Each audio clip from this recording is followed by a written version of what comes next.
प्रिय मित्रों, आज हम सब भारतीय काव्य शास्त्र के अंतर्गत अलंकार पर चर्चा करेंगे। हम सब जानते हैं कि रस संप्रदाय के पश्चात आचार्य भामह के द्वारा प्रवर्तित अलंकार संप्रदाय दूसरा महत्वपूर्ण काव्य संप्रदाय माना जाता है। आचार्य भामह ने अलंकार को काव्य की आत्मा माना है एवं उन्होंने अलंकारों से हीन काव्य को काव्य पद का अधिकारी नहीं माना है। आचार्य भामह अलंकार को शब्दार्थ वैचित्र के रूप में लेते हैं। अलंकार काव्य की आत्मा है या नहीं है, इस पर विभिन्न साहित्याचार्यों ने काफ़ी चिंतन मनन अनुशीलन किया है और इसके पश्चात जो निष्कर्ष निकला वह यह था कि अलंकार काव्य का बाह्य गुण है, वह काव्य का आंतरिक गुण नहीं है, वह काव्य का बाह्य गुण है। तो चलिए हम लोग आज अलंकार पर चर्चा करते हैं। मित्रों, अलंकार शब्द में जो मूल शब्द है वह अलम शब्द है। अलम शब्द का अर्थ होता है गहना, आभूषण। इस प्रकार अलंकार शब्द का अर्थ होता है अलम करोत यश्मः, अर्थात जो अलंकृत करे, जो सुशोभित करे, जो सौंदर्य बढ़ाए, उसे अलंकार कहते हैं। मित्रों, जिस प्रकार से आभूषणों के द्वारा महिलाओं के सौंदर्य में वृद्धि हो जाती है, कितनी होती है यह दूसरा विषय है, किंतु सौंदर्य में वृद्धि होती है। उसी प्रकार काव्य में भी शब्द, अर्थ एवं शब्दार्थ वैचित्र के द्वारा, उनके चमत्कार के द्वारा सौंदर्य की वृद्धि होती है। और इसी को लक्ष्य करके आचार्य दंडी ने, जो एक अलंकारवादी आचार्य हैं, अपने काव्यदर्श में अलंकार की परिभाषा देते हुए लिखा है, काव्य शोभाकरान धर्मान अलंकारान प्रचक्षते। एक बार पुनः देख लें, काव्य शोभाकरान धर्मान अलंकारान प्रचक्षते, अर्थात काव्य की शोभा करने वाले धर्म अलंकार हैं। काव्य की शोभा बढ़ाने वाले धर्म को अलंकार कहते हैं। मित्रों, अध्ययन की सुविधा के लिए, अलंकारों को जानने के लिए, समझने के लिए मोटे तौर पर अलंकार को 3 भागों में बांटा गया है। पहला शब्द अलंकार, दूसरा अर्थ अलंकार एवं तीसरा शब्दार्थ अलंकार या उभय अलंकार। शब्द अलंकार में अलंकार का जो आधार तत्व होता है वह शब्द होता है। किसी काव्य अंश से, किसी काव्य रचना से अगर हम उस शब्द विशेष को हटा देते हैं तो वहाँ जो शब्द अलंकार होता है वह समाप्त हो जाता है। कहने का तात्पर्य यह है कि शब्द अलंकार में अलंकारों का अस्तित्व उस शब्द विशेष के कारण होता है। अगर उस शब्द की जगह हम किसी दूसरे शब्द को रख देते हैं तो फिर अलंकार, शब्द अलंकार वहाँ से समाप्त हो जाता है, उसका अस्तित्व मिट जाता है।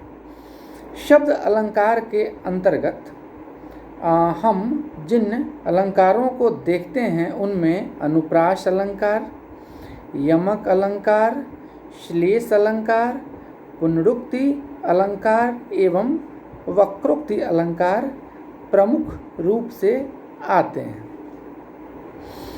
अब मित्रों, उदाहरण के लिए हम लोग अनुप्रास अलंकार का एक उदाहरण देखते हैं समझने के लिए। शब्द अलंकार का या शब्द अलंकार का जो प्रथम भेद या प्रकार है वह है अनुप्रास अलंकार। अनुप्रास सानुप्रास।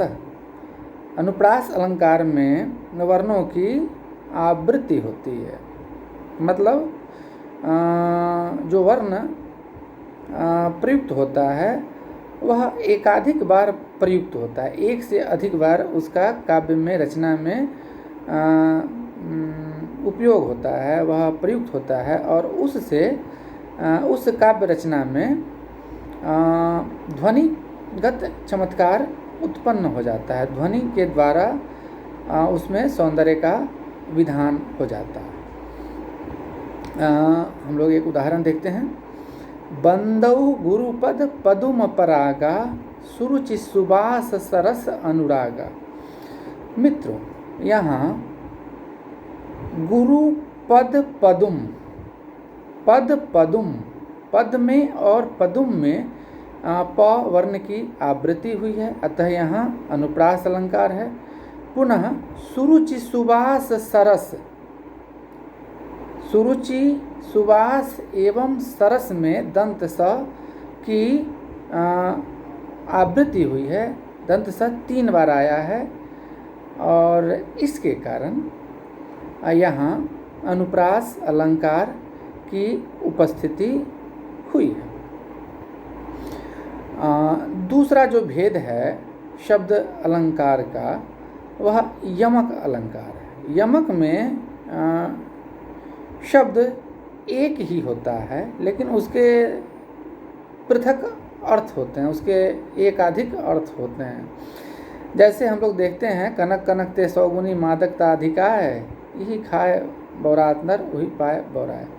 तो कनक शब्द के 2 अर्थ हैं। कनक शब्द एक ही है, हालांकि इसके 2 अर्थ हैं, एक धतुरा और दूसरा सोना। और कवि कहता है कि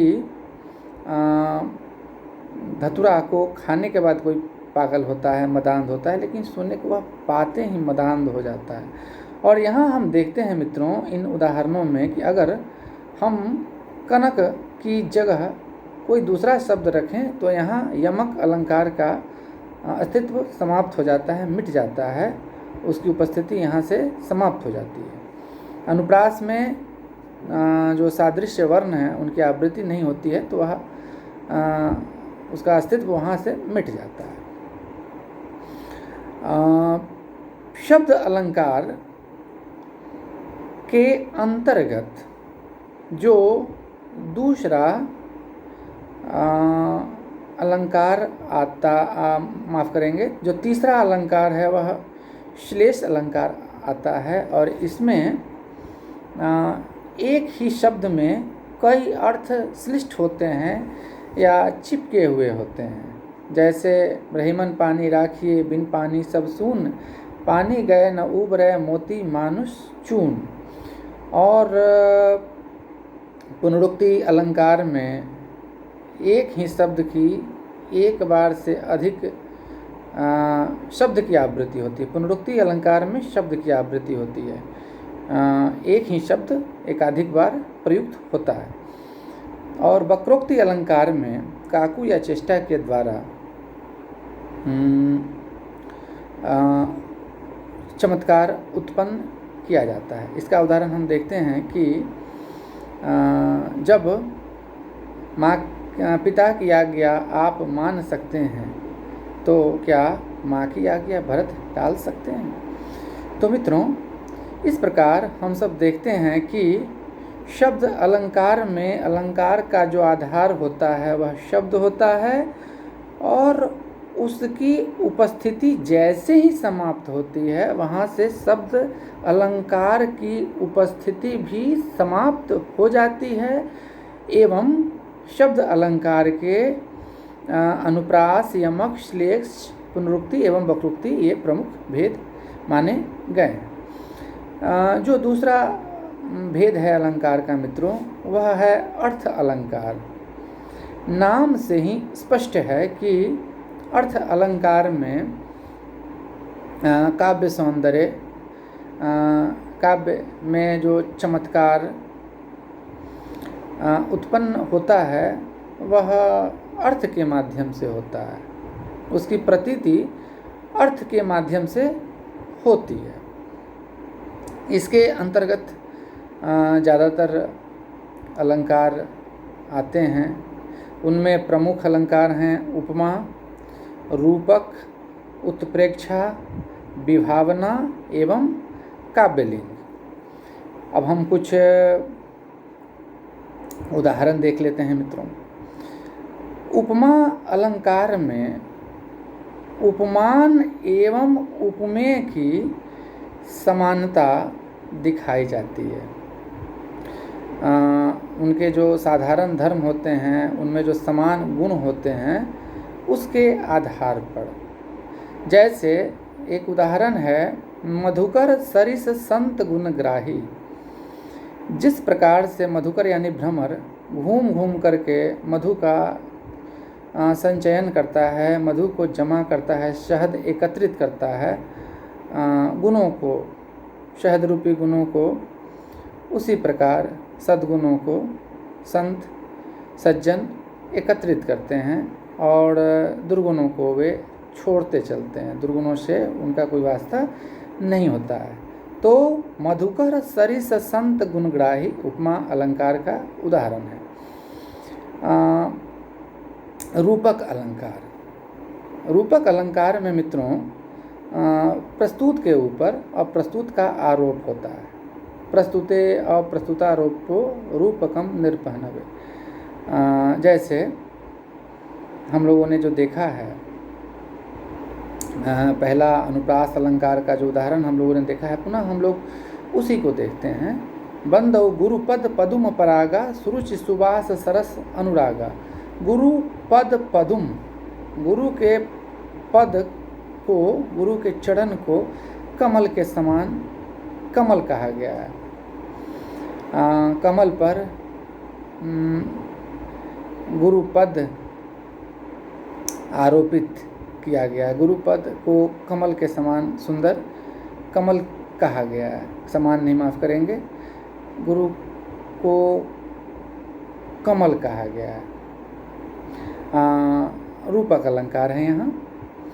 जो तीसरा अर्थ अलंकार है मित्रों प्रमुख, उसको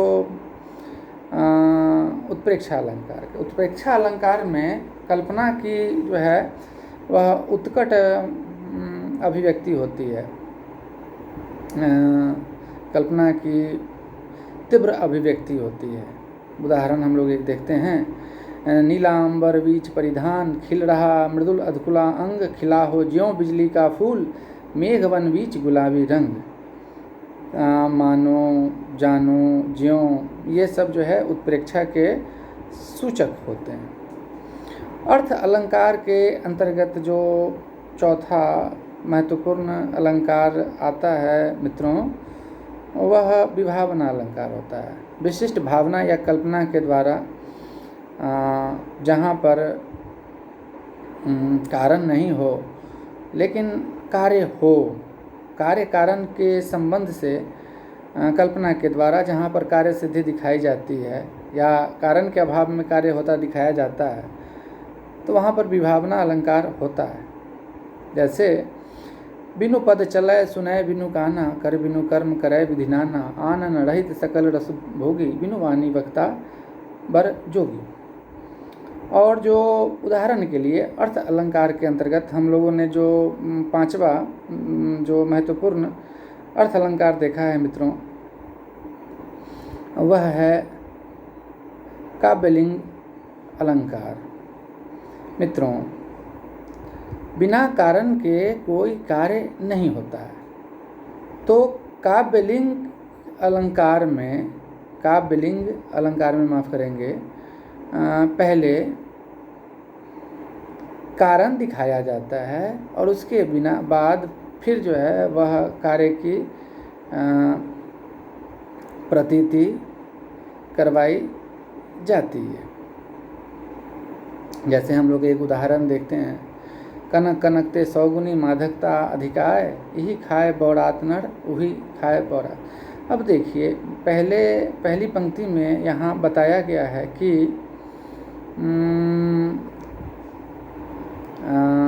सोने में धतूरे की अपेक्षा मादकता अधिक होती है, 100 गुनी ज़्यादा होती है। कनक कनकते 100 गुनी मादकता अधिकाय, धतूरे की अपेक्षा सोने में 100 गुनी अधिक मादकता होती है। और इस पंक्ति को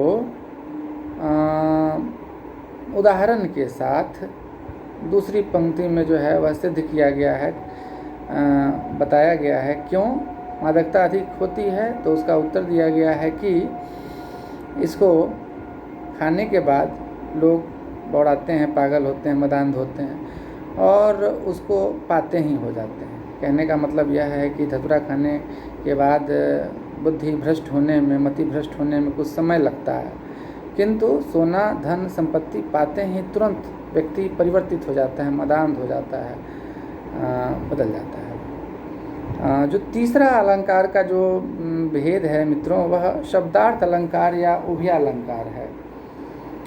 नाम से ही स्पष्ट है कि यहाँ जहाँ पर शब्दार्थ या उभयालंकार होता है, वहाँ पर जो काव्य सौंदर्य या काव्य चमत्कार उत्पन्न होता है, वह एक साथ शब्दार्थ के द्वारा होता है। मतलब शब्द के द्वारा और अर्थ के द्वारा समन्वित रूप से काव्य सौंदर्य या काव्य चमत्कार जहाँ पर उत्पन्न किया जाता है, वहाँ पर शब्दार्थ या उभयालंकार होता है। इनकी संख्या बहुत ही कम होती है। संकर, संस्कृति इत्यादि ये दो शब्दार्थ या उभयालंकार माने गए हैं, किंतु ज़्यादातर परवर्ती साहित्याचारों ने, विद्वानों ने इनको संकर एवं संस्कृति इत्यादि शब्दार्थ या उभयालंकार को अलग से अलंकार मानने से इनकार कर दिया है और इनको शब्द एवं अर्थ की जिसकी प्रधानता होगी उस काव्य रचना में उसके अनुसार शब्द अलंकार या अर्थ अलंकार ही मानने पर जोड़ दिया है। अगर हम निष्कर्ष के रूप में कहें तो अध्ययन की सुविधा के लिए हम अलंकार को 3 भागों में शब्द अलंकार, अर्थ अलंकार एवं शब्दार्थ या उभयालंकार में बांट सकते हैं, किंतु मूलतः अलंकार की प्रकृति के अनुसार अलंकार 2 ही प्रकार के होते हैं। आज के दौर में हम अलंकार मुख्यतः 2 ही प्रकार के मानते हैं, एक शब्द अलंकार एवं दूसरा अर्थ अलंकार। बहुत बहुत धन्यवाद आप सबका।